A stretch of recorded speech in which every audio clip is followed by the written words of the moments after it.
Good morning, everyone, and welcome in. My name is Mallory West, and this is a special edition of our KNOE streaming show that we have here every day. Today, we do have something really important going on. So there is a media press conference going on right now at City Hall in Monroe about cleanup projects happening after that winter storm rolled through our area. And they're actually at the podium now speaking about it. So I'm going to cut over to them and let's hear what they have to say.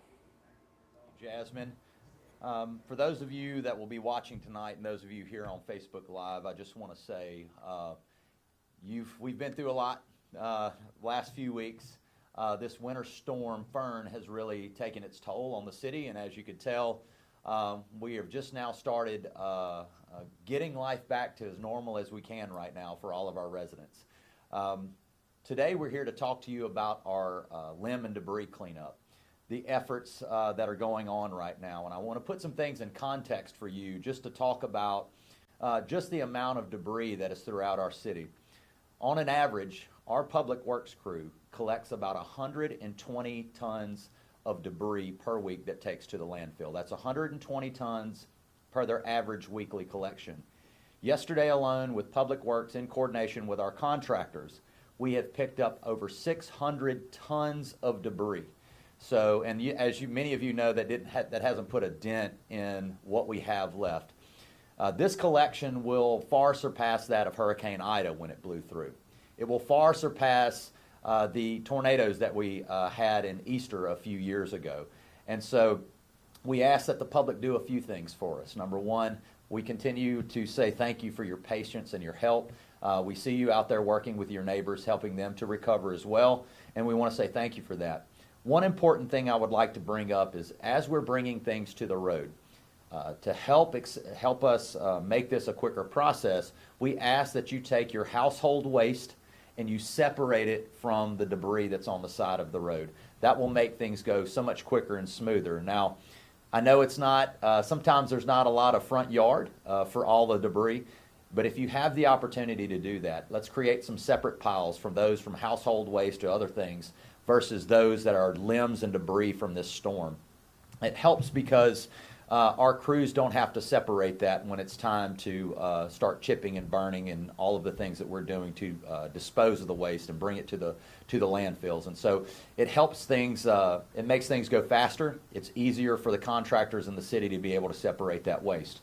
I want to say that thank you to the City Council, to my team as well. They put in a lot of hours when it came to putting a quality RFP out and finding a quality contractor that's here. And we got good people out there working. You can see their equipment going through the streets. I know a lot of you might ask, like, Mayor, when do you think this is going to wrap up? When do you think we're going to see a lot of this picked up?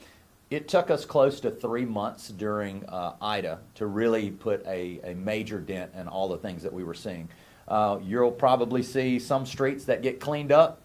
Over the weekend, you'll see more limbs come back out to the road because everybody is back at work now, and then they'll have the ability to go back on the weekend and do some more work at their house or at their neighbor's house and bring more. But we just asked as you go about doing that, as I said earlier, let's separate our household waste, meaning plastics or anything like that you have, fence posts and these other things in a completely separate pile that helps us move faster and quicker to not have to separate. There are two separate operations going on right now, those strictly going to the landfill to take that household waste and also others that are they're chipping and burning and doing the other things that they need to do with the vegetative debris. And so, again, thank you to Public Works. Thank you to the staff for all of their hard work that they put in. And again, thank you to the residents. We've been through a lot, and you always come through and you always tend to shine. And so with that being said, I would like to bring up our city engineer, Morgan McAllister, to talk about some efforts going on in his office in coordination with our city staff and also with the contractors. Morgan. Thank you very much, Mayor Ellis. I do want to dovetail off something that the mayor mentioned in regards to Public Works. There was quite an effort that was taken on and completed by Public Works with the removal of tons of this debris in a matter of a week, roughly 600 tons, just shy of 600 tons in a week. And something that the public had questions on was the Public Works Department ability to fully take on this task.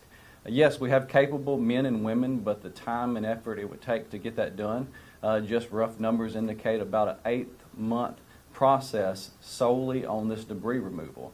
And so that negates any other city services for the citizens that could be completed by the Public Works Department.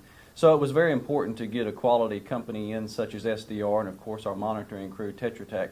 And so we are excited to have them in here. You see boots on the ground, you see debris being removed, as the mayor said, 600 tons, roughly 600 tons in one day. Those efforts will continue. So what we've done here, we've taken a strategic approach to this in regards to the City of Monroe footprint.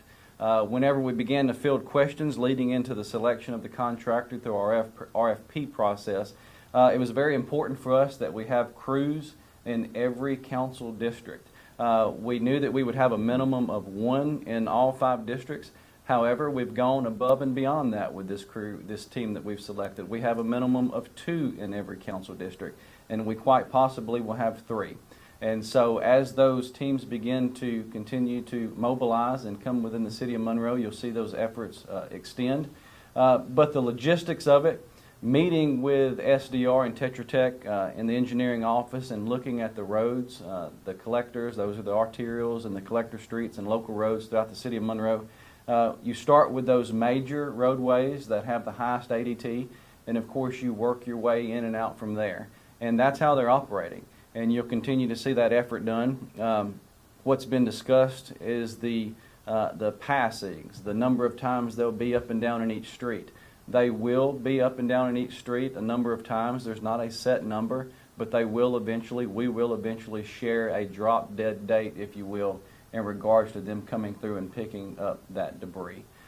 So outside of that, they're doing a phenomenal job. We're very excited to have them with us and be able to move forward in this process in a very strategic approach that benefits the citizens and the businesses of the City of Monroe in order to get back to normal as quickly as possible.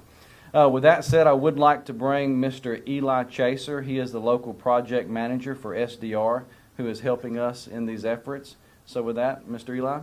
Thank you very much. Everybody, thank you for the time today. We really have appreciated the initiative that this administration has shown us. We have over 16 trucks that we have spread out across the City of Monroe. We're currently adding more bucket trucks and more double barrels as we continue this process. We have a key partnership with Tetra Tech, who has been astonishing for us to get these things moving. We had our kickoff day yesterday. It was one of the smoothest that we've ever seen. We are continuing to work and partner with the Public Works and getting all the debris that we possibly can. Now, Mayor Ellis did mention that one of the concerns that we did have, although minor as it may be, is the debris separation. That is critical to us moving and maintaining what we have right now and getting more debris as we continue throughout these next couple of weeks. Like I said, this administration has shown amazing effort in getting the community back to normality in a fast, rapid pace. And I couldn't say thank you any more than I already have. But thank you very much. If you have anything for me, please feel free to reach out. Thank you. Thank Appreciate you. that. One thing I'd like to add that I forgot to cover is not only did they remove 600, close to 600 tons of debris, there were also an effort to clean close to 125 trees that were either damaged or at hangars or leaners or anything like that. So there's a massive effort going on there as well. So all of you, I know those were some concerns too. So if they're in our public rights of way, we're going to do everything we can if we have the ability to try to get those and make it a safe environment for our residents. As you've heard today from Morgan and our friend Eli, you've got a great public works crew that you should be proud of. One of the things that as I talked to my crews, they were really amazed by your technology that you have. And I had a phone call with one of my employees, and she said, "Mayor, I'm learning a lot. I'm learning a lot, because the private sector, has the ability to adopt this new technology, and we're learning from you. And I hope there's some things that you're learning from us as well. And it really is a good partnership. They're so excited to be able to work with crews of this caliber, of your capacity, and it makes me feel good when my people are saying, Mayor, we got a good crew to work with us. And so when my people are telling me that this is a good crew, what that means to me is that they're going to be good stewards of this community, to be sure that you get back on your feet and we get back to life as normal as it can be after an ice storm like this that we've been through. Again, I just wanted to take this time to update the public, help you put faces to the crews that are out here serving our community, being with you to help you get your yard straight and your businesses straight. And so we'll continue to work very hard. Our crews are working extended hours to be able to do this as quickly as possible. And I just want to say thank you to the community for your patience and your understanding. Since I've been in office, we've been through, 4 storms now? 2 ice storms. We've been through hurricanes that have blown through. It really talks to the heart and the strength of this community. And I just want to say how proud I am of you.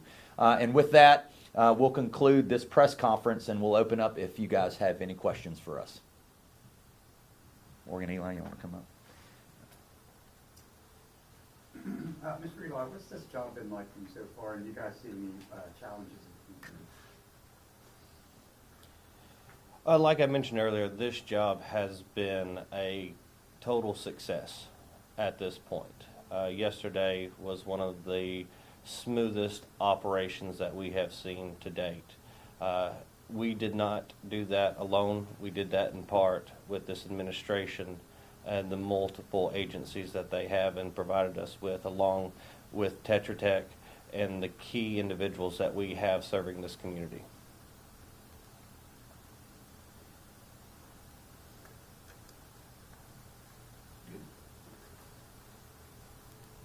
Good. All right. Thanks, guys.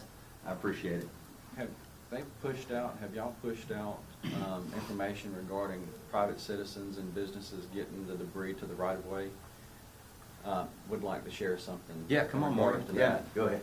Sorry if I messed y'all up. Yeah, I apologize. So, Sorry. did want to make mention that if private citizens and businesses, if they are able to get the debris to the right of way, our efforts will pick up that debris and haul it off appropriately. Now, in regards to this specific project and the parameters based on that, we are not allowed, not able to get on private property and remove that debris. However, City of Monroe has pushed out some information, one specifically Samaritan's Purse. There's a number on our webpage or on our social that you could call, and that will put you on a ticket list. They will come out, they will assess the damage, they will classify the damage, and of course they will put you on a list to come remove that debris.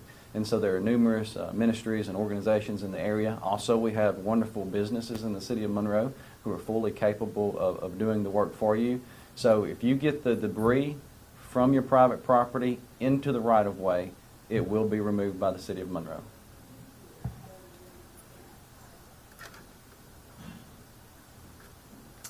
Yes, no bags, please, no bagging.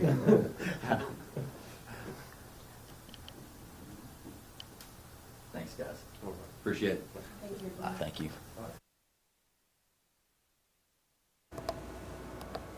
And that concludes the City of Monroe's update on debris removal here in the city. They gave several great tips and information for the public. They've cleared tons of debris so far, quite literally tons, over 500 tons of debris. They say they are working with great crews for those cleanup efforts. They also said that the crews are working extended hours to make sure everything is picked up and cleaned up as quickly as possible. Now, Morgan McAllister did jump on right there at the end to give some important information to those of you who do have debris in your yards. And he says if they are not able to get onto private property to clean up debris. But if you can get that debris into the right of way, that they can come and they can pick that up for you. And you can find out more information on that on their website, on their social medias. They have been giving pretty good updates on everything going on in these cleanup efforts. So be sure to reach out to them. We'll also have a debrief of everything that they said during that press conference later on our website, knoe.com. You can also watch our noon newscast. We'll have a little snippet of what they said, a little recap.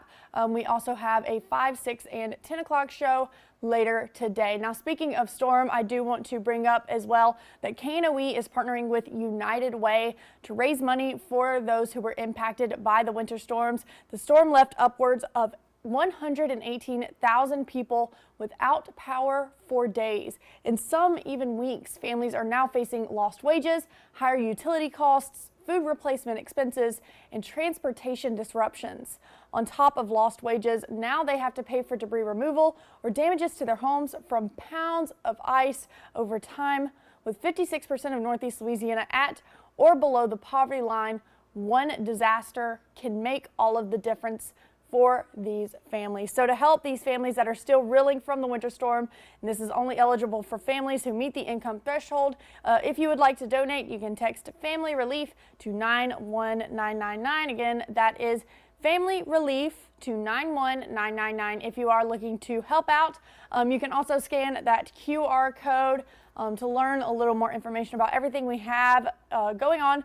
KNOE will be out all day to promote this effort with a telethon, and this is running across all Gray stations in the state of Louisiana, and we'll be live from the United Way every hour on the hour between noon today and 6 p.m. So be sure to tune in on Channel 8 or right here on our streaming show to stay up to date with everything that we have going on with United Way. But for now, that concludes this streaming show. Be sure to join us later in the day for those United Way updates. Also at 4 p.m., I will have Jay Curtis with KEDM on with me to talk about all of the musical events coming up this weekend. Take care.